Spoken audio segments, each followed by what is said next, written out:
The world's most trusted company and purveyor of safe and effective medicines is up to its old tricks again. This time, the humanitarian juggernaut, which allegedly saved the planet from an illness with a 99.98% survival rate, is dipping its toe into the rainbow sludge of wokeism. Recently, Pfizer Australia pledged its support for the Voice to Parliament, saying, "We believe the Voice will enable better health outcomes for First Nations communities in Australia and provide a route to help inform policy decisions that can impact their lives.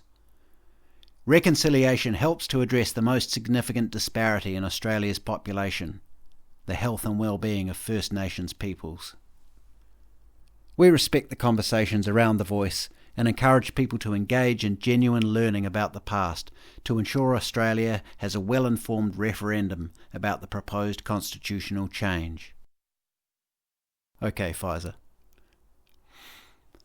The Voice to Parliament seeks to amend Australia's constitution by recognising Aboriginal and Torres Strait Islanders as Australia's first peoples, and to establish an Indigenous advisory body called The Voice, which will be able to make representations to the Parliament and the executive government of the Commonwealth on matters relating to Aboriginal and Torres Strait Islander peoples. Importantly, the constitutional change will give Parliament the power to make laws with respect to matters relating to the Aboriginal and Torres Strait Islander voice, including its composition, functions, powers and procedures. If that sounds as drearily vague to you as it does to me, allow me to paraphrase. The Voice will subvert Australia's democracy by establishing an unelected, unaccountable, race-based branch of government. No, it's just an advisory body, cry the earnest white Liberals of Sydney and Melbourne, who will be casting fervent yes votes later this year when the referendum on the Voice is held. To this credulous cadre of soy-sipping hipsters and champagne socialists, I respond, certainly the Voice will have only advisory powers on paper, but show me the politician in contemporary Canberra with the balls to vote no on a submission that has been tabled by our sanctified First Peoples. Few such MPs or senators exist, and it should be obvious to anyone paying attention, not just to Australia, but politics throughout the West this past decade, that to adopt such a position immediately invites accusations of racism, a moniker all but a handful of the saltiest politicos will do anything to avoid.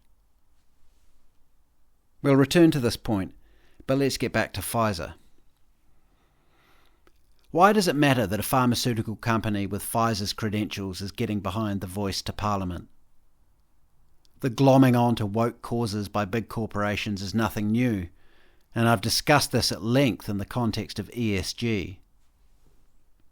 Pfizer is chasing woke clout, no doubt about it. This will earn them plenty of brownie points on the S quotient of their ESG score, and ensure that Larry Fink doesn't take Albert Bourla off his Christmas card list. But I'm going to take it one step further and suggest a far more nefarious motive. Indeed, a conspiracy theory. I submit that the true reason Pfizer is interested in amending the Australian Constitution to establish a Voice to Parliament is that this will provide a handy legislative backdoor to enable commercially favourable outcomes for the pharmaceutical giant. Consider this. Pfizer approaches a few Indigenous activists and non-profits and has a conversation that goes something along these lines. We really admire the work you're doing. We think it's so important for the health and well-being of at-risk Aboriginal and Torres Strait Islander communities here in Australia. As such, we'd like to give you a grant of $1 million per year. Nothing illegal about that, right? Happens all the time. But here's where it gets shady. When it comes time to renew the endowment, the friendly Pfizer rep says, there's a lobby group out of Sydney bringing a bill before Parliament next month that would make flu vaccinations mandatory in Australia. We believe that our new mRNA flu vaccine is going to be a real game changer, especially in at-risk Indigenous communities where health outcomes are well below the national average. We think your support of this bill would send a powerful message to Parliament about the need for stronger public health legislation. So now, we have several Indigenous activist groups making positive noises about this new bill. As the representative body for Aboriginal and Torres Strait Islander peoples, the Voice to Parliament naturally picks up the issue and begins advocating for the same. And it is of course possible in a hypothetical scenario that one or more members of the Voice are themselves also receiving some kind of stipend from Pfizer. And with the weight of the Voice behind this new bill, whose lobby group may be based in Sydney, but receives its funding from the Bill and Melinda Gates Foundation, which in turn receives donations from Pfizer, Parliament must now seriously debate the issue. For to brush something aside when it has the backing of the Voice would not be a good look at all. The whole point of the Voice was so that the deplorable racist white people could show the world how much they've changed and how much they now love their Indigenous brethren. We now reach the point where the voting begins, and, as discussed before, no politician who seriously values their position within the system wants to be called a racist, and so a majority of the House vote to pass the bill. A similar capitulation occurs in the Senate, and the bill becomes law. And there you have it. The real reason Pfizer has pledged its support for the Voice. Tempting as it may be to dismiss such a scenario as tinfoil hat-wearing paranoia, such skullduggery in the world of corporate lobbyists and political functionaries is not only common, but indeed the norm. And it's not just Pfizer and the pharmaceutical industry either. Pick your bad actor. Any commercial interest can easily concoct a reason for donating a few million to any given activist group in order to exert subsequent pressure on an extra legislative body like the Voice. Indeed, this is a core tenet of ESG. How do you think social responsibility manifests itself? The most visible aspect is, of course, the rainbow flags that companies pin to their mastheads every June, and the saccharine LinkedIn posts that rhapsodise about the deep significance of International Women's Day. But this kind of tokenism is by no means enough to ensure that precious investment capital from BlackRock.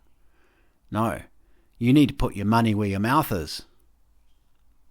As such, most companies now donate large sums of money, hundreds of thousands, millions, or even hundreds of millions, depending on their size, to a kaleidoscope of non-profits and activist groups to ensure a high social responsibility score on their annual corporate citizenship evaluation. I've seen this firsthand at the company where I work, but you don't need to take my word for it.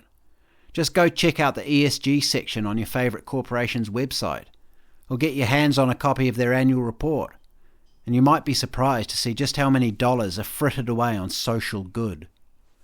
Dollars, I might add, that are not going towards pay rises for employees struggling with the massive inflation we've been subject to for the past 2 years, much less into shareholders' pockets.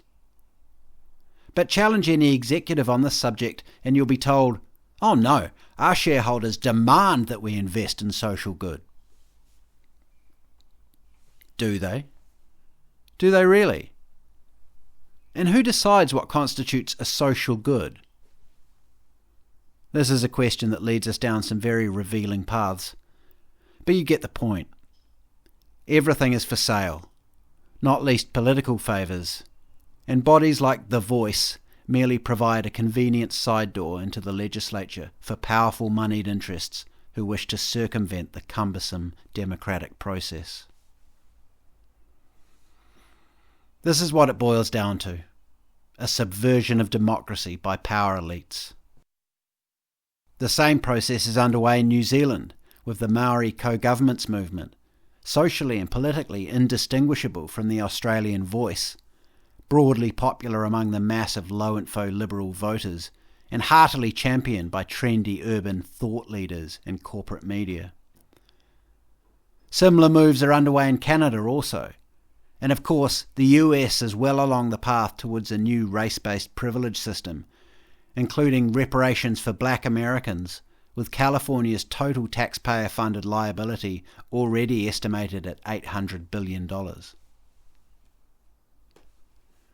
This newly invigorated obsession with race and past victimhood, whatever form it takes, has one universal feature. It serves as a cudgel for those in power with which to beat any opponent, while doing nothing to help the people it purports to be uplifting. But what about the Western countries where there is no indigenous underclass, or where there was no slave population? The UK and Western Europe, for example. Why, you simply import millions of dark-skinned people from the Third World and manufacture a highly visible underclass whose human rights you can then use as the very same cudgel, by way of hate speech laws and other such benevolent legislation nominally designed to protect and uplift the poor and downtrodden. Have you seen what's currently going on in Ireland? I've linked a video on this particular outrage in the description. Check it out. The plays become easier to spot once you know what you're looking for. Keep an eye on Australia's voice to Parliament and the parallel movements underway in your jurisdiction, wherever that may be.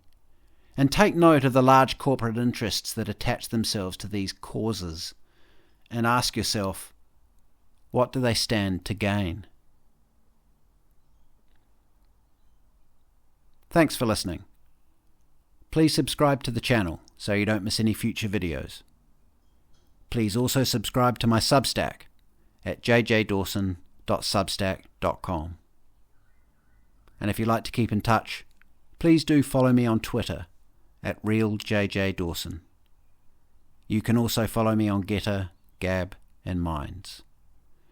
And of course, if you enjoyed this, please do give it a like and share it about, because it really helps me out.